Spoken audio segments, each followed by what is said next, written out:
सदर मुमलिकत की मंजूरी के बाद वज़ारत कानून ने हाई कोर्ट्स में एडिशनल जजेस की तकद्दुरी का नोटिफिकेशन जारी कर दिया। हारून अख्तर को वज़ीर आज़म का मुशीर बराए सनअत व पैदावार मुक़र्रर करने की भी मंजूरी। इस्लामाबाद हाई कोर्ट के 3 नए जजेस का आज ही हल्फ उठाने का इम्कान। ज़राए के मुताबिक चीफ जस्टिस सरदार सरफराज डोगर, जस्टिस शाहरुख अर्जुमन, उमैर मजीद और अयाज शौकत से हल्फ लेंगे। आज़ाद कश्मीर कानून साज असम्बली के 2026 के तीसरे मरहले में अब तक के गैर हतमी और गैर सरकारी नताइज के मुताबिक LA 14 बाग 1 में अवामी दस्तोबाजों के उम्मीदवार साजिद कमाल को साबिक वज़ीर आज़म और मुस्लिम कॉन्फ्रेंस के उम्मीदवार पर बरतरी हासिल। LA 15 बाग 2 में पीपल्स पार्टी और LA 16 बाग 3 में नून लीग के उम्मीदवार आगे। LA 17 बाग 4 हवेली में वज़ीर आज़म आज़ाद कश्मीर और पीपल्स पार्टी के उम्मीदवार फैसल मुमताज़ राठौर को मुस्लिम लीग नून के उम्मीदवार मोहसिन अजीज़ के मुकाबले में बरतरी हासिल। कराची की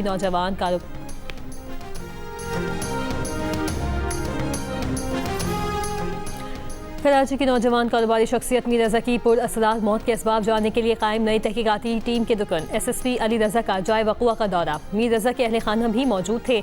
मीर रज़ा की DNA टेस्ट के लिए 6 सैंपल जामिया कराची के लेबॉर्ट्री को मौसूल हो गए। नतीजा जल्द जारी हो जाएगा।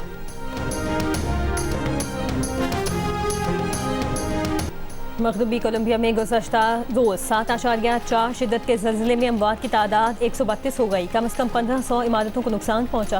हुक्काम ने अमवात में इजाफे का खदशा जाहिर कर दिया। मलबे तले दबे अफराद की तलाश का काम जारी। कोलंबिया के 5 शहरों में अस्पताल रेड अलर्ट।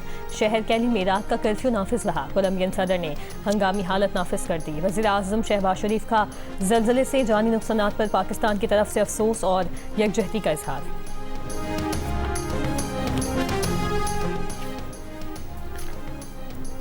लीबिया के शहर ज़ाविया में ऑयल रिफाइनरी पर 24 घंटों में चौथा ड्रोन हमला। ऑयल रिफाइनरी पर हमले में शदीद आग लग गई। आग पर काबू पाने की कोशिशें जारी। लीबिया की नेशनल ऑयल कॉरपोरेशन के मुताबिक गुज़िश्ता रात एक ड्रोन ऑयल ब्लेंडिंग प्लांट में मरकजी तेल के टैंक और पाइपलाइनों के नेटवर्क के करीब गिर गया। अगर शहर में तेल की तंसीबात पर ड्रोन हमले जारी रहे तो रिफाइनरी का ऑपरेशन मुअत्तल किया जा सकता है। फौरी तौर पर किसी ने इन हमलों की जिम्मेदारी कबूल नहीं की।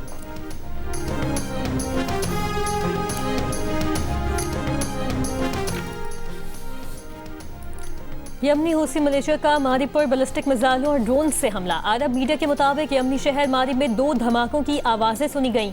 यमनी फौज के दिफाई निजाम ने हूसियों के ड्रोन्स को रोक लिया।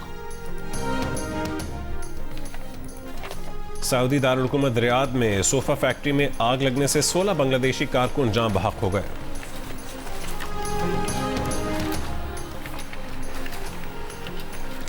घोटकी में डाकू राहिब शर और मोरियू शर के फरार होने के वाक़े में गफलत बरतने पर 12 पुलिस एहलकारों के खिलाफ मुकदमा दर्ज। कच्चे के इलाके में रात से डाकुओं की गिरफ्तारी के लिए ऑपरेशन। दरियाए सिंध कच्चे के इलाके में पानी के बाइस ऑपरेशन में मुश्किलात का सामना।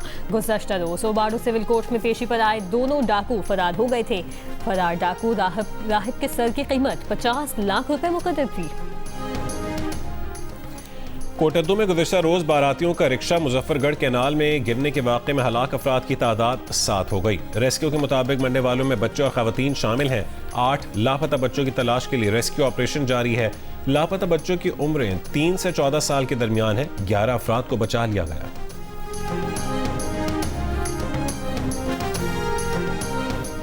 सिंध हाई कोर्ट ने रुकन कौमी असम्बली शाज़िया मरी के खिलाफ मुबैना जाली डिग्री पर नाअहली की दरखास्त 13 साल बाद नाकाबिल समाअत करार देकर मुस्तरद कर दी। अदालत ने करार दिया कि आइन के तहत रुकन पार्लियामेंट को नाअहल करार देने का इख्तियार हाई कोर्ट को हासिल नहीं है। दरखास्त गुजार ने मौक़िफ़ अपनाया था कि शाज़िया मरी ने अपनी हम नाम तालिबा की डिग्री अपने लिए इस्तेमाल की। अदालत ने कहा इसी नौयत का एतराज़ 2018 के इंतखाबात में इलेक्शन ट्राइब्यूनल के सामने भी उठाया गया था। इलेक्शन कमीशन ने यह एतराज़ मुस्तरद कर दिया था। अदालत ने करार दिया कि किसी शख्स को नाअहल करार देने के लिए महज आईनी दरखास्त काफ़ी नहीं।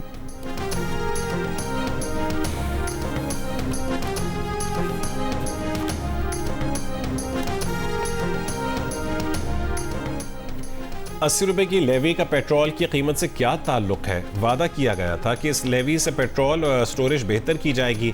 जिस मकसद के लिए डाका डाला गया उसका इस्तेमाल नहीं किया गया। अमीर जमात इस्लामी हाफिज़ ज़हीमुर रहमान की कराची में प्रेस कॉन्फ्रेंस। कहा जा रहा है ये निज़ाम नहीं चल रहा। ये सिस्टम नाअहली का नमूना है। सिर्फ एतराफ़ से कुछ नहीं होगा।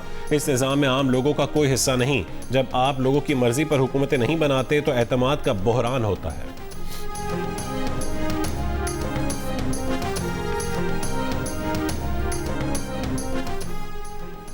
पाकिस्तान में आज अक़लियतों का कौमी दिन मनाया जा रहा है। इस दिन को मनाने का मकसद पाकिस्तान में बसने वाली अक़लियतों के साथ इज़हार एकजुहती और उनकी रियासत पाकिस्तान के लिए खिदमत का एतराफ़ करना है।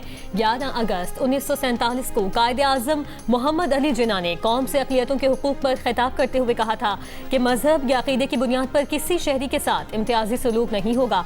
बिला तफरीक हर एक को बराबर हुकूक़ हासिल हैं और हर शहरी आज़ाद है। स्पीकर कौमी असम्बली सरदार अयाज सादिक का मुल्क की तामीर और तरक्की में अक़लियती बरादरी की खिदमत को खिराज तहसीन। कहा, अक़लियती बरादरी तालीम, सेहत, दिफा और दीगर शोबाए ज़िंदगी में खिदमत अंजाम दे रही है। अक़लियतों के कौमी दिन पर पैगाम में वज़ीर आला पंजाब मरियम नवाज ने कहा कि अक़लियतों की इज़्ज़त और नामूस, तहफ़्फ़ुज़ और तरक्की पर कभी समझौता नहीं होगा। पाकिस्तान में सब अपने अपने अक़ीदे के साथ महफूज और आज़ाद हैं। नायब सदर पीपल्स पार्टी सेनेटर शरी रहमान ने कहा कि अक़लियतों का तहफ़्फ़ुज़ और हुकूक रियासत पाकिस्तान और हर हुकूमत की जिम्मेदारी है। शहरियों का भी इखलाकी फ़र्ज़ है कि मुल्क में बसने वाली अक़लियतों का एहतराम करें।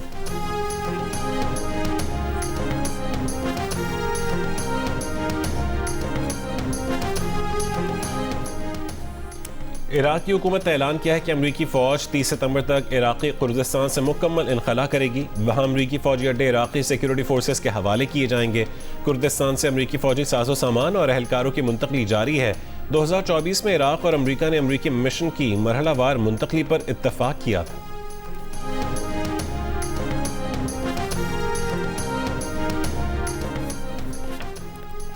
तुर्क पार्लियामेंट ने कुर्दिस्तान वर्कर्स पार्टी PKK को बाज़ाब्ता तौर पर ख़त्म करने और उसके जंगजुओं को महदूद मौफ़ी देने का बिल मंजूर कर लिया। अशरों से जारी तनाज़ा ख़त्म करने से मुतालिक अमल बढ़ाने की राह हमवार हो गई। दहशतगर्दी से पाक तुर्की के उन्वान से पेश बिल पर 12 घंटे तक बहस हुई। ताहम कानून साजी के दायरे में PKK के ज़ेर हिरासत बानी लीडर अब्दुल्ला ओजलान को शामिल नहीं किया गया। अमरीकी सदर ने बच्चों के हिफाजती टीके 17 से कम करके 11 तक महदूद करने के हुक्मनामे पर दस्तखत कर दिए। ट्रंप का कहना है कि इस इकदाम से अमरीकी बच्चों को गोल्ड स्टैंडर्ड तहफ़्फ़ुज़ मिलेगा।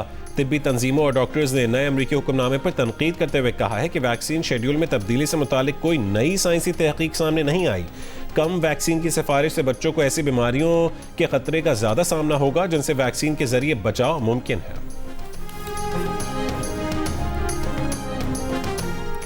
शाम में खुफिया मकाम पर मौजूद न्यूक्लियर मवाद जल्द हटाए जाने का इम्कान। अमरीकी न्यूज़ वेबसाइट के मुताबिक अमरीकी और इसराइली हुकाम के शाम से मुज़ाकरात कामयाब हो गए। International atomic energy agency nuclear मवाद अपने कब्जे में लेगी। बशार अल-असद हुकूमत के खात्मे के बाद IAEA को शाम के न्यूक्लियर मकामात तक रसाई हासिल हुई। अमरीकी हुकाम का कहना है कि शाम की मौजूदा हुकूमत ने न्यूक्लियर मवाद तक रसाई के लिए भरपूर साथ दिया।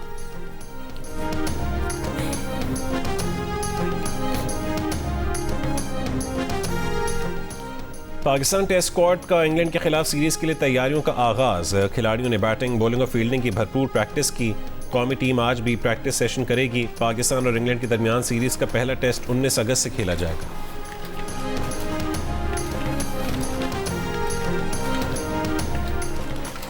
नेशनल चैंपियंस कप का आगाज आज से मुल्तान में होगा। इवेंट के पहले मैच में साइम अयूब की टीम पाकिस्तान वाइल्ड्स शादाब खान की पाकिस्तान ग्रीन का सामना करेगी। मैच दोपहर 3 बजे शुरू होगा।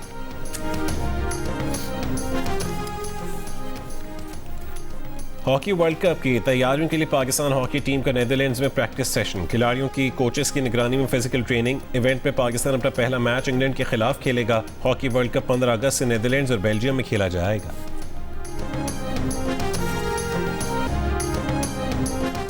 और ईरान से मिली कत्ल की धमकियों के बायस अमरीकी सदर ट्रंप ने खुफिया परवास के जरिए दौरे तुर्की से वापसी की। अमरीकी अखबार वॉशिंगटन पोस्ट का दावा। सहाफ़ियों को खतरे की वजह से खिड़कियों के शेड गिराए रखने की हिदायत। सहाफ़ी और व्हाइट हाउस का बेशतर अमला ये समझता रहा कि ट्रंप एयरफोर्स 1 में ही मौजूद हैं। पेंटागन ने खबर पर फौरी कोई तबसरा नहीं किया।